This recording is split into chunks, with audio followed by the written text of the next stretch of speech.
ሰላም ጤና ስጥልን ውድ ሪፖርተር ተከታታዮች የሰዓቱን ዜናዎች ቀጥዬ ያሰማችኋለሁ። ልዋማት አክልቲ ነኝ። በቅድሚያም አርዕስተ ዜና። የኢትዮጵያ የባህር በር ባለቤት የመሆን ፍላጎት ጥናት ሊደረግበት እንደሚገባ የቀድሞ የሜቴክ ዋና ዳይሬክተር ገልጸዋል። አጎአ በመታገዱ ከኢትዮጵያ ምርት መቀበል ያቆሙ ኩባንያዎች ከአዲሱ የአሜሪካ ታሪፍ በኋላ በኢትዮጵያ ምርት ላይ ፍላጎታቸው ጨምሯል ተብሏል። በሀገሪቱ ከ10 ሚሊዮን በላይ ሰዎች ለረሃብና ለተመጣጠነ ምግብ እጥረት ተጋልጠዋል ተብሏል። አብራችሁን ቆዩ። ለመላው የክርስትና እምነት ተከታዮች በሙሉ እንኳን ለብርሃነ ትንሣኤው በሰላም አደረሳችሁ እያለ ድርጅታችን ቴምር ሪል ስቴት እስከ 40% የሚደርስ ልዩ የበዓል ቅናሽ በዲፕሎማቶች መንደር ለኢንቨስትመንት ቢሮ ለመኖሪያ ምቹ በሆነው ሳር ቤት ላይ በካሬ 64200 ብር ብቻ ባለ 2 እና ባለ 3 መኝታ አፓርትመንቶችን ይዞሎት መጥቷል። በተጨማሪም ንግዶን ለማዘመን በመሃል ፒያሳ ከአድዋ ሙዚየም ፊት ለፊት በምናስገነባው ሶስተኛውና የመጨረሻው ግራውንድ ፕላስ 5 የንግድ ሞላችን ላይ ከ900 ሺህ ብር ቅድመ ክፍያ እንዲሁም ከጠቅላላ ከ3 ሚሊዮን 900 ሺህ ብር ብቻ የሱቅ ባለቤት ይሁኑ። ቴምር ሪል ስቴት። መልካም በዓል። በጥቂት ሳምንታት ውስጥ 3.6 ሚሊዮን ኢትዮጵያውያን ተረጂዎች የምግብ እርዳታ ይቋረጥባቸዋል ተብሏል። በሀገሪቱ ከ10 ሚሊዮን በላይ ሰዎች ለረሃብና ለተመጣጠነ ምግብ እጥረት ተጋልጠዋል። የተባበሩት መንግስታት ድርጅት የዓለም የምግብ ፕሮግራም አስቸኳይ ድጋፍ ካላገኘ በስተቀር በኢትዮጵያ የሚገኙ 3.6 ሚሊዮን ሰዎች የህይወት አድን ምግብና የተመጣጠነ ምግብ እርዳታ እንደሚያቋርጥ አስታውቋል።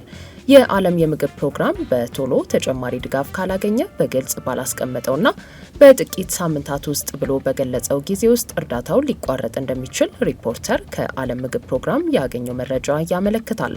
በመንግስታቱ ድርጅት ስር የሚገኘው የምግብ ፕሮግራሙ የፈረንጆቹ 2025 ዓመት እስከሚጠናቀቅ ለ2 ሚሊዮን እናቶችና ህጻናት የህይወት አድን የስነ ምግብ ድጋፍ ለማድረግ አቅዶ የነበረ ቢሆንም በቂ የገንዘብ ድጋፍ የለኝም ማለቱን ተከትሎ እስከ መጪው ግንቦት ወር ለ650 ሺህ ዜጎች በተመጣጠነ ምግብ እጥረት የተጎዱ ሴቶችና ህጻናት የሚሰጠውን ሕክምና ለማቋረጥ እየተገደደ ነው። ተጨማሪ የገንዘብ ድጋፍ ካልተገኘና በደቡብ ሱዳን ያለውን ግጭት ሸሽተው ወደ ኢትዮጵያ የሚፈልሱ ሰዎች ቁጥር ከቀጠለ እስከ 1 ሚሊዮን ለሚደርሱ ስደተኞች የገንዘብና የአይነት የምግብ እርዳታ በሰኔ ወር ይቆማል ሲልም የችግሩን አስከፊነት አስረድቷል። ምንም እንኳን በርካታ መንግስታትና የግለሰብ ለጋሾች ድጋፍ ቢኖርም የዓለም ምግብ ፕሮግራም በኢትዮጵያ ከሚያዝያ 2017 እስከ መስከረም 2018 ዓ.ም በሚኖረው ጊዜ ውስጥ ብቻ የ$222 ሚሊዮን የገንዘብ እጥረት አጋጥሞታል። የምግብ ፕሮግራሙ ከገንዘብ እጥረት ባለፈም በተለይም በአማራ ክልል እየቀጠለ ያለው ግጭትና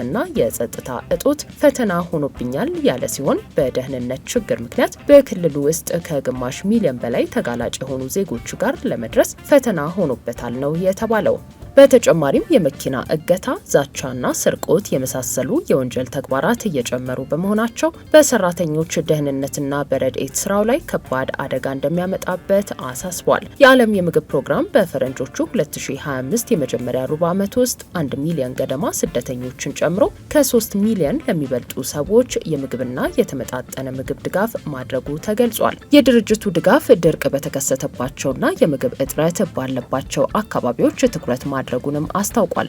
የተባበሩት መንግስታት ድርጅት እንዳስታወቀው በግጭትና በአስከፊ የአየር ሁኔታ ምክንያት ከቤታቸው የተፈናቀሉ 3 ሚሊዮን ሰዎችን ጨምሮ በመላው ኢትዮጵያ ከ10 ሚሊዮን በላይ ሰዎች ለረሃብና ለተመጣጠነ ምግብ እጥረት ተጋልጠው ይገኛሉ።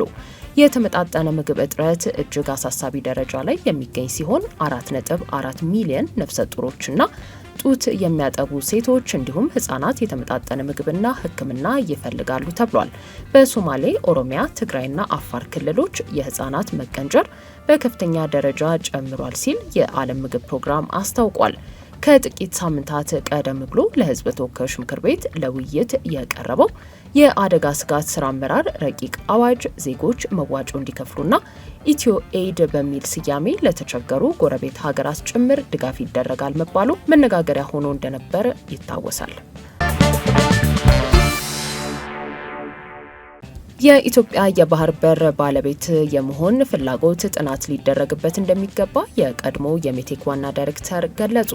በቀድሞ ስሙ የብረታ ብረትና ኢንጂነሪንግ ኮርፖሬሽን ወይም ሜቴክ በአሁኑ ወቅት ኢትዮ ኢንጂነሪንግ ግሩፕ ዋና ዳይሬክተር የነበሩት ሜጀር ጀነራል ክንፈዳኘው ብራከሾው ከተሰኘ ፕሮግራም ጋር በነበራቸው ቆይታ የክልሉን አሁናዊ ሁኔታ ጨምሮ በርካታ ቀጠናዊ ጉዳዮችንም በስፋት አንስተዋል። ከነዚህ መካከል መንግስት ትኩረት የሰጠው የባህር በር ጉዳይ አንዱ ሲሆን በወቅቱም የኢትዮጵያ የባህር በር ባለቤት የመሆን ፍላጎት ጥናት ሊደረግበት እንደሚገባ ተናግረዋል። የኢትዮጵያ የባህር በር ባለቤት የመሆን ፍላጎት ትግራይን ያገለለ እንደሆነ አድርጎ መውሰድ አይገባም ያሉት ሜጀር ጀነራል ክንፈ ዳኘው ሂደቱን እንደ ህዝብ ማወቅ ያለበትን ሁኔታ መገንዘብ ልሂቃኑም ጥናት ሊያደርግበት የሚገባ ጉዳይ ነው ሲሉ ተናግረዋል። የኢትዮጵያ የባህር በር ፍላጎት ከጥንት ታሪክ የሚነሳ የተስፋፊነት ፍላጎትን ማዕከል ያደረገ እንደሆነ በመጥቀስ አሁን ባለው ሁኔታ ውጥረት ውስጥ የሚከት ሁኔታ ቢከሰት ትግራይ ከኢትዮጵያ ወይንስ ከኤርትራ ትወግን የሚል ሀሳብም ሆነ ጥያቄ ማንሳት ተገቢ እንዳልሆነ ተናግረዋል። ግንባር ለመፍጠር ከመቸኮል ይልቅ የህዝቡን ሰላምና ደህንነት እንዲሁም ጥቅም ማስቀደም እንደሚገባም ጠቁመዋል። ከማንገበር ተቀናካ ሲሉዚ በዲልካስ ኢትዮጵያ ውስጥ አቃፊነት የሚባል የተሳሳተ የፖለቲካ አካሄድ አለ። ይህ አሁን ትግራይ ውስጥ እየተለመደ መጥቷል። አሁን ባለው ሁኔታ ቀጠናዊ ጉዳዩን በሚመለከት እንደ ህዝብ ንቁ ሆነን መመልከት አለብን። ልንወያይበት ብቻ ሳይሆን ጥናት ሊደረግበትም ይገባል። ይህ ማለት መውጫ ቀዳዳ ማበጀት የግድ ይሆናል ማለት ነው። ይህ ሲባል ግን ብድግ ብሎ ከኢትዮጵያ ጋር ይሻለናል ወይስ ከኤርትራ ጋር እንወግን የሚል ምርጫ ውስጥ መግባት ማለት አይደለም። እንደዛ አይነት ሐሳብ ማራመድም ተገቢ አይሆንም። ከማንም መወገን አያስፈልግም። ግንባር መፍጠር ካለብንም መቸኮል ሳይሆን የህዝባችንን ጥቅም ማዕከል አድርገን መሆን አለበት። እንደ ትግራይ ከኤርትራ ጋር ከሌሎቹ ያለፈ ሁኔታ ውስጥ ልንገባ እንችላለን፣ ግን ደግሞ ህዝብ መወረር አለበት ብዬ አላምንም። ከዚህ ቀደም በነበረው ሁኔታ የኤርትራ መንግስት ለራሱ ህዝብም ሆነ ለሌላው እንደ ጠላት ቢቆጠርም የኤርትራ ህዝብ እንዲወረር የማድረግ ፍላጎት እንዳልነበር ጠቅሰው ይሁንና ከ2 ዓመታት በላይ የሀገሪቱ መንግስት በትግራይ ላይ የፈጸመውን ግፍ ተመልክቶ የኤርትራ ህዝብ ሀገር መመስረቱ መብት ብቻ ሳይሆን ህጋዊነትም ያለው በመሆኑ የኤርትራ መንግስት መቀየር አለበት አሊያም መወገድ አለበት የሚል አቋም መያዝ አግባብ አይደለም ሲሉም ተናግረዋል። ምንም እንኳን የኢትዮጵያ መንግስት ከኤርትራ መንግስት ጋር ሆኖ በትግራይ ህዝብ ላይ በደል ቢፈጽምም ከአቋማችን ፈቅ ማለት የለብንም ሲሉም አስምረዋል። ጀነራሉ ይህንን ሲሉ የኢትዮጵያና የኤርትራን የቀድሞና የአሁኑን ሁኔታ ቢያነሱም ያቀረቡት ምክር ለየትኛው አካል እንደሆነ በግልጽ አላስቀመጡም። ከዚህ ባሻገር ህገ መንግስቱ በጸደቀበት ወቅት የትግራይን የራስን እድል በራስ የመወሰን መብት ለምን ማረጋገጥ አልተቻለም በሚል ለቀረበላቸው ጥያቄም የኢትዮጵያዊነት ህመም የሚታይበት መስራች የመሆን ፍላጎት ስለነበረን እንጂ ሙሉ በሙሉ የትግራይን ህዝብ የራስን እድል በራስ የመወሰን መብት ለመዝጋት ያለመም አልነበረም በማለት ምላሽ ሰጥተዋል። ህገ መንግስቱ የትግራይን ህዝብ ትግል መና ያስቀረ እንደሆነ የሚገልጹ ቢኖሩም በወቅቱ በነበረው አካሄድ የክልሉ ህዝብ ቁጥርን ማዕከል አድርጎ ተወካይ የማስቀመጥ ሁኔታ ነው የነበረው። ይህ ደግሞ የዲሞክራሲ ሂደት እንቆቅልሽ እንደመሆኑ ሁሉንም ማሟላት አይቻልም ሲሉም ተናግረዋል። የቀድሞው የሜቴክ ዋና ዳይሬክተር የነበሩት ሜጀር ጀነራል ክንፈ ዳኘው ሚያዝያ ወር 2011 ዓ.ም በሙስና ወንጀል ተጠርጥረው በእስር ላይ የቆዩ ሲሆን ከ5 ዓመታት እስር በኋላ ባለፈው ዓመት ጥፋተኛ ተብለው የ3 ዓመት ከ7 ወር እስራት ተፈርዶባቸው ነበር። በመጋቢት ወር 2016 ዓ.ም የፍትህ ሚኒስቴር በነ ሜጀር ጀነራል ክንፈ ዳኘውና በነ አብዲ መሐመድ ዑመር ወይም አብዲ ኢሌ መዝገቦች ቀርበው የነበሩ ክሶች እንዲቋረጡ መወሰኑን ተከትሎ ከእስር መለቀቃቸው ይታወሳል። አጎዋ በመታገዱ ከኢትዮጵያ ምርት መቀበል ያቆሙ ኩባንያዎች ከአዲሱ የአሜሪካ ታሪፍ በኋላ በኢትዮጵያ ምርት ላይ ፍላጎታቸው ጨምሯል ተብሏል።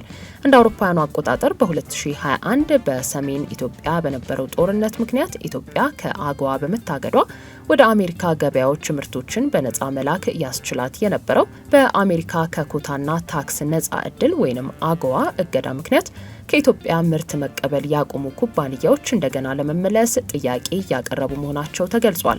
አሜሪካ ከአንድ ወር በፊት ኢትዮጵያን ጨምሮ በ60 ሀገራት ላይ እስከ 245 በመቶ ታሪፍ ጥላለች። ኢትዮጵያ 10 በመቶ ታሪፍ ሲጣልባት መንግስት ይህን ቀረጥ እንደ መልካም አጋጣሚ እወስደዋለሁ ሲል አምራቾች ደግሞ ቀረጡን በስጋት እንደሚያዩት ተናግረዋል። በአጎዋ እድል ክፉኛ ከተጎዱ ፋብሪካዎች መካከል አንዱ የሆነው ሁጂያን የጫማ ፋብሪካ ለሪፖርተር እንደገለጸው መቀመጫቸውን በእስያ ያደረጉ በርካታ የአሜሪካ ኩባንያዎች ምርቱን ለመግዛት ጥያቄ እያቀረቡ ነው። የፋብሪካው ምክትል ፕሬዝዳንት ረዳት አቶ ናሆም ገብረ ሚካኤል እንዳሉት በአጎዋ እድል ወቅት ፋብሪካው በአመት 33 ሚሊዮን ዶላር ዋጋ ያላቸው ጫማዎችን ለአሜሪካ ሲያቀርብ ነበር። እንደ አውሮፓውያኑ አቆጣጠር ከ2021 ጀምሮ ሁሉም የአሜሪካ ገዢዎች ከኢትዮጵያ ምርት መቀበል አቁመው እንደነበር፣ ይሁንና የአሜሪካ ቀረጥ ይፋ ከሆነበት ጊዜ ጀምሮ የሁጂያን ፋብሪካ ምርቶችን ለመግዛት ጥያቄ የሚያቀርቡና አብረን እንስራ የሚሉ ኩባንያዎች ቁጥር እየጨመረ መሆኑን አስረድተዋል። ከእገዳው በፊት 8000 ሰራተኞች የነበረው ሁጂያን ፋብሪካ ከአጎዋ እድል መቋረጥና ከኮሮና ወረርሽኝ ጉዳት ጋር ተደማምሮ የሰራተኞቹ ቁጥር ወደ 1000 መውረዱንም አቶ ናሆም ገልጸዋል። በሐዋሳ ኢንዱስትሪ ፓርክ የተሰማሩ ኢንቨስተሮች ማህበር ዋና ስራ አስፈጻሚ አቶ ህብረት ለማ በበኩላቸው ከአጎዋ እገዳ በኋላ አምራቾች እያመረቱ ያሉት በ40 በመቶ አቅማቸው እንደሆነ ተናግረዋል። በፓርክ ውስጥ ያሉት ኩባንያዎች ታሪፉን ተቋቁመው 60 በመቶ ምርቶቻቸውን ለአሜሪካ ገበያዎች ሲያቀርቡ ነበር ያሉት አቶ ህብረት አዲሱ ታሪፍ በሌሎች ሀገሮች ካሉ አምራቾች እኩል ተፎካካሪ ያደርጋል ብለዋል። የኢትዮጵያ ኢንቨስትመንት ኮሚሽን በበኩሉ ከአንድ ወር በፊት የተጣለው የ10 በመቶ ታሪፍ ሊኖረው በሚችለው እድልና ስጋት ላይ ጥናት መጀመሩን ለሪፖርተር ገልጿል።